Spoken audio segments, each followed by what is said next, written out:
Hello, everybody, and welcome to the 30th episode of the second season of Relax, si Lord ng mga Santo, ang bahala sa atin. This is JM, and now we're almost at the end of our Lenten season journey as we prepare ourselves for the Easter Triduum. But before we proceed with that, let's listen first to the readings for today on the Wednesday of the fourth week in Lent, and we have our saint for today. Our saint for today is Saint Francis of Paula, a hermit. Later, let us know the story of Saint Francis of Paula. But first, let's listen to the readings for today and reflect on our own about the readings for today. So you're going to listen to my reflection and you're going to reflect at the same time on the words that I'll be telling and know the meaning of each reading for today, especially the gospel acclamation, the gospel, the responsorial psalm, and our first reading. Our first reading is taken from the book of the prophet Isaiah, chapter 49, verses 8 to 15.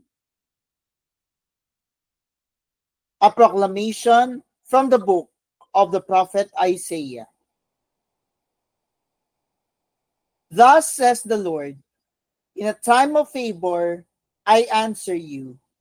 On the day of salvation, I help you. And I have kept you and given you as a covenant to the people, to restore the land and allot the desolate heritages, saying to the prisoners, come out. To those in darkness, show yourselves. Along the ways, they shall find pasture. On every bare height shall their pastures be. They shall not hunger nor thirst, nor shall the scorching wind or the sun strike them. For he who pities them leads them, and guides them beside springs of water. I will cut a road through all mountains and make my highways level. See, some shall come from afar, others from the north and the west, and some from the land of Syene. Sing out, O heavens, and rejoice, O earth.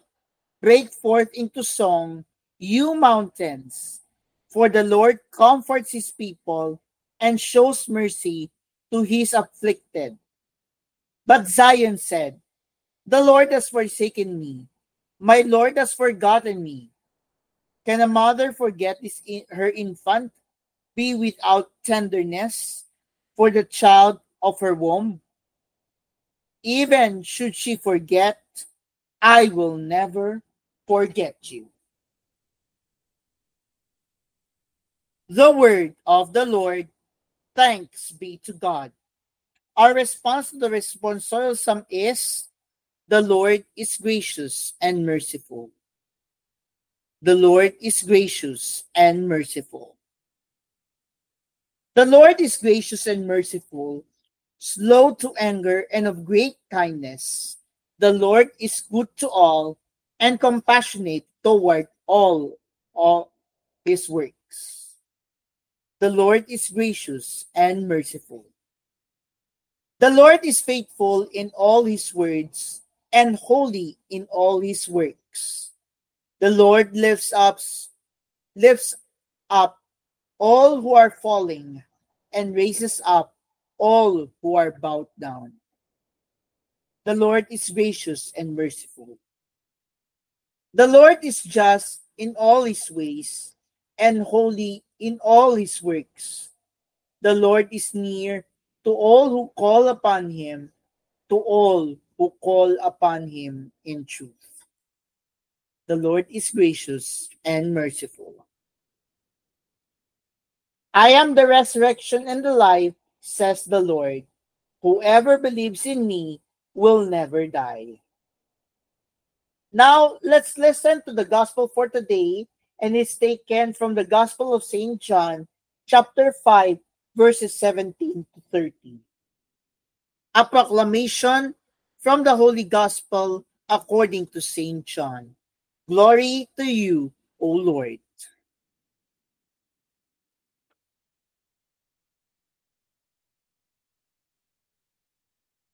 Jesus answered the Jews, "My Father is at work until now, so I am at work." For this reason, they tried all the more to kill him, because he not only broke the Sabbath, but he also called God his own Father, making himself equal to God. Jesus answered and said to them, "Amen, amen, I say to you, the Son cannot do anything on his own, but only what he sees the Father doing. For what he does, the Son will do also. For the Father loves the Son and shows him everything that he himself does, and he will show him greater works than this, so that you may be amazed. For just as the Father raises the dead and gives life, so also does the Son give life to whomever he wishes. Nor does the Father judge anyone, but he has given all judgment to the Son, so that all may honor the Son just as they honor the Father. Whoever does not honor the Son does not honor the Father who sent him. Amen, amen, I say to you, whoever hears my word and believes in the one who sent me has eternal life and will not come to condemnation, but has passed from death to life. Amen, amen, I say to you, the hour is coming and is now here when the dead will hear the voice of the Son of God, and those who hear will live.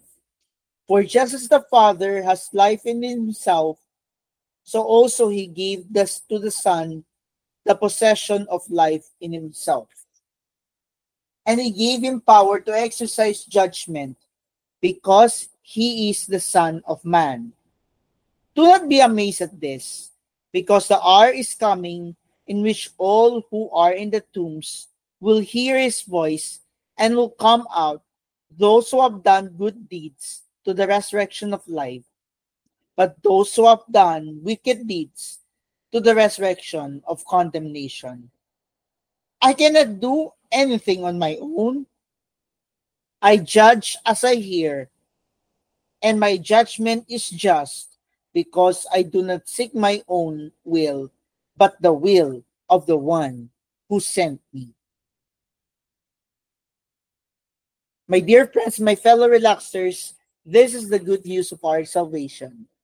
Praise to you, Lord Jesus Christ.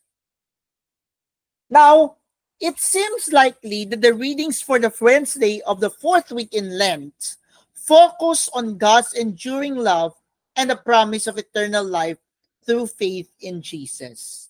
So now, let us reflect and ponder on the readings for today, on the Wednesday of the fourth week in Lent. The readings for this day offer a profound opportunity for spiritual reflection during the penitential season.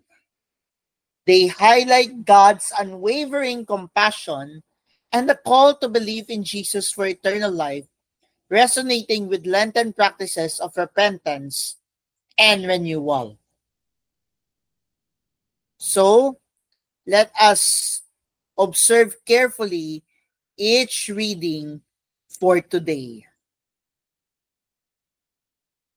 The first reading passage reassures of us of God's enduring love, comparing it to a mother's care, promising restoration, and never forgetting his people, even in hardship. This passage, part of the servant songs in Isaiah, addresses God's promise to restore Israel.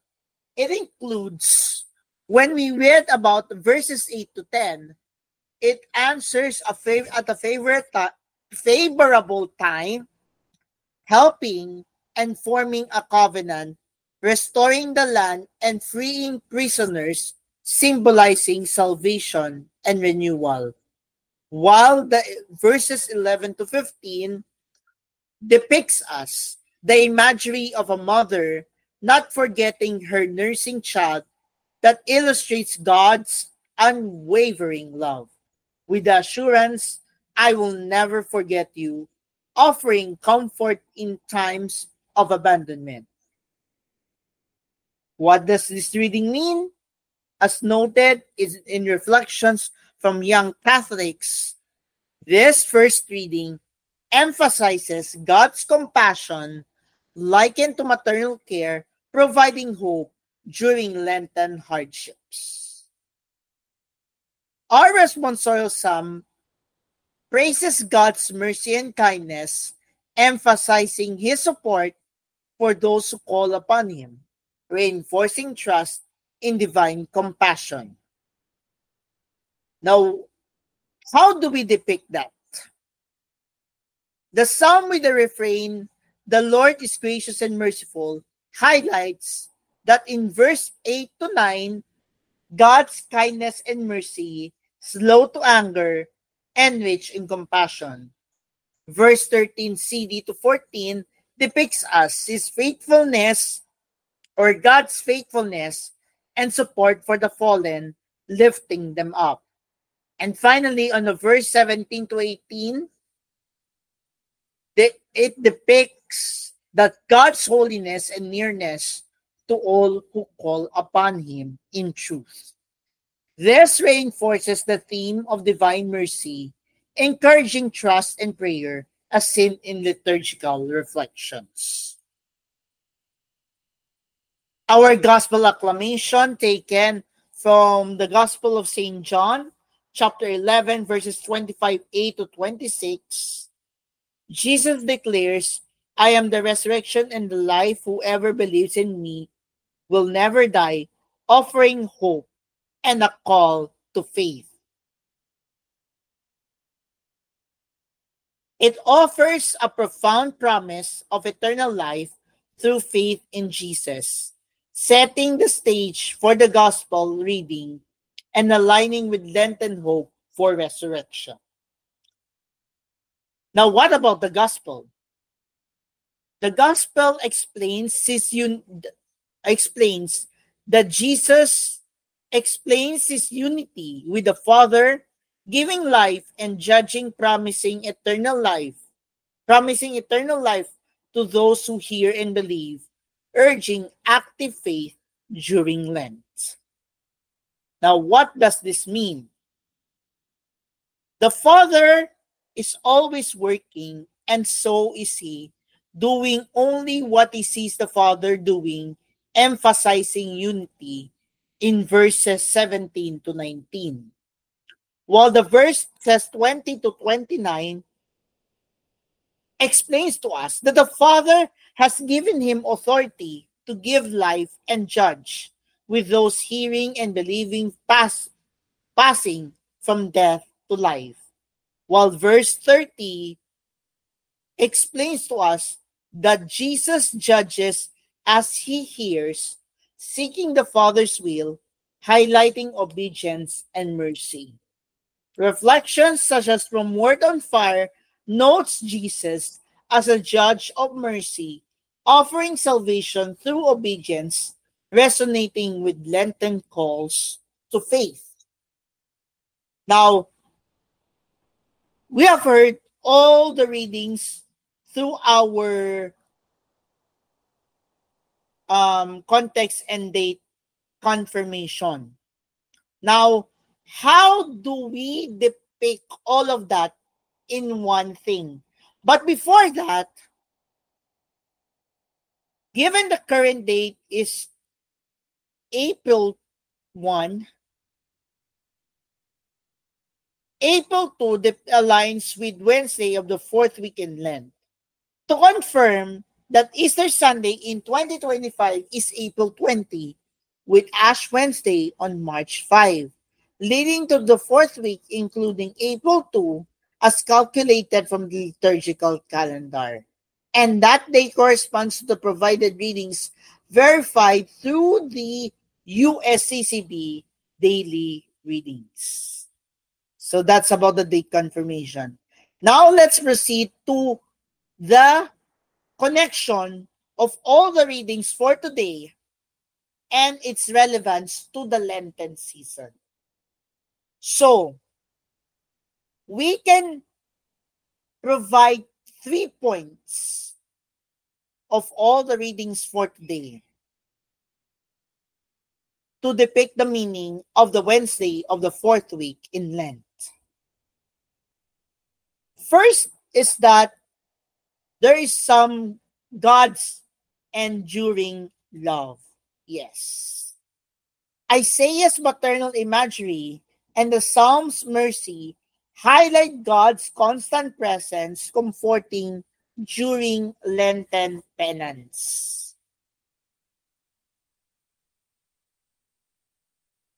The call to faith and renewal. John's passages emphasize believing in Jesus for eternal life, aligning with Lenten renewal and preparation for Easter. And unity with God's will. Jesus' unity with the Father invites us to live in alignment with divine will, which is a key Lenten practice. So, the big question is, how does Isaiah's message comfort you in difficult times? And how can you listen more closely to God's word with Lent? Answer: given the readings are consistently yearly for weekdays in Lent, past reflections such as from 2024 provide insights. For instance, like in EWTN's Lenten reflection, EWTN's reflection for a similar day discussed personal reconciliation, mirroring the theme of God's mercy. Therefore, this consistency supports the interpretation of trust and renewal. So how can we apply this in this Lenten season? There are 3 things. First, we must have repentance and trust. Let us reflect on areas needing God's mercy as Isaiah assures. Second, we must have deepened faith. Listen to Jesus' words as in John for eternal life, aligning with Lenten fasting and prayer. And third is community reflection. Share these themes in prayer groups using resources like the homilies in USCCB.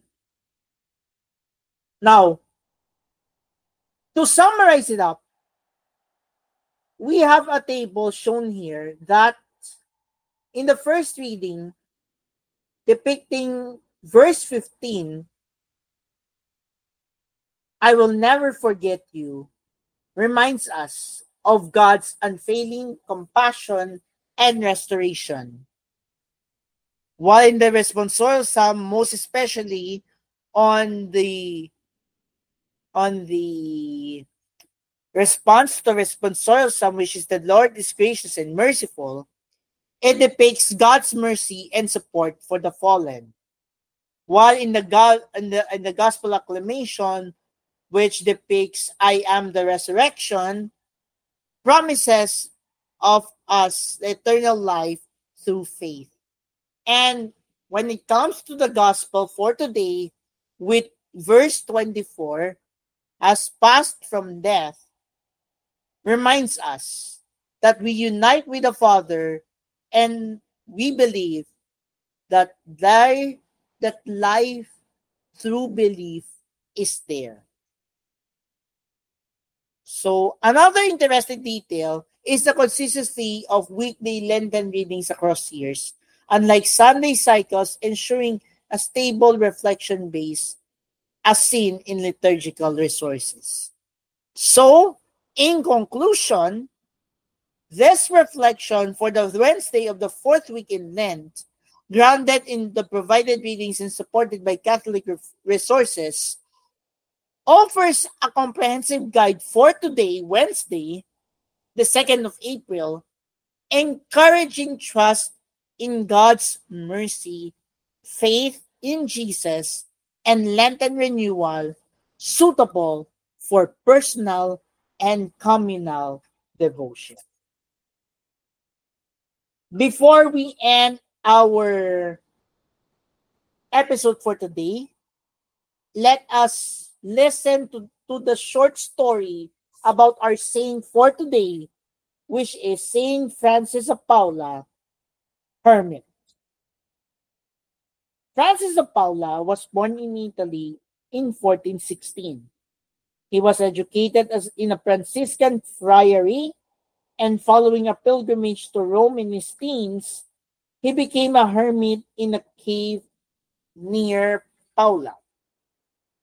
Many men were attracted to his way of life, so he established a role for them and sought church approved in 1474 for the Franciscan Order of Minim Friars. He was a dedicated defender of the poor and oppressed. Pope Sixtus IV asked him to come to Rome and later to go to France to teach others the way of holiness. An ambassador of spirituality, Francis died on Good Friday in 1507 and was canonized in 1519. Saint Francis of Paula, pray for us. And now let's end this with a simple short prayer. In the name of the Father, and of the Son, and of the Holy Spirit. Amen. Mary, guide me always to do the will of the Father as you did. Amen. In the name of the Father, and of the Son, and of the Holy Spirit. Amen. And that we conclude our 30th episode of our second season of Relax, Si Lord ng mga Santo ang bahala sa atin Season 2. This is JM reminding you that you need to encourage trust in God's mercy, faith in Jesus, and renew this Lenten season suitable for personal and communal devotion. May God's peace be with you, and may God bless you always throughout this entire Wednesday. God bless.